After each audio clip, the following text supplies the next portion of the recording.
अस्सलामुअलैकुम दोस्तों, क्या आप जानते हैं कि एक ऐसा फल भी है जो गर्मी में आपके जिस्म को अंदर से ठंडा रखता है और पानी की कमी सिर्फ चंद मिनट में पूरी कर देता है। ये फल ना सिर्फ मज़ेदार है बल्कि दिल को मजबूत बनाता है, ब्लड प्रेशर को कंट्रोल करता है और वज़न कम करने में भी मदद देता है।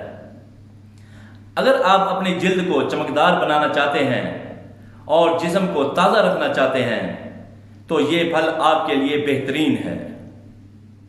जी हाँ, हम बात कर रहे हैं तरबूज की।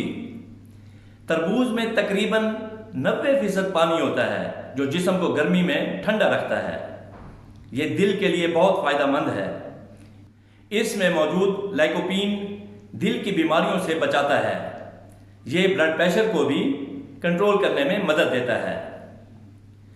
तरबूज वज़न कम करने में भी मदद देता है क्योंकि इसमें कैलोरीज कम होती हैं।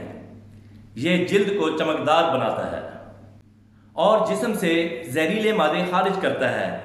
इसमें विटामिन ए और सी पाया जाता है जो आँखों और मुदाफ़ती निज़ाम को मजबूत बनाता है। लेकिन याद रखें, ज़्यादा मिकदार में इस्तेमाल ना करें, ख़ास तौर पर शुगर के मरीज़ एहतियात करें। अगर आपको वीडियो पसंद आए तो लाइक करें, शेयर करें और चैनल को सब्सक्राइब करें। अल्लाह हाफिज़, जज़ाकल्लाह।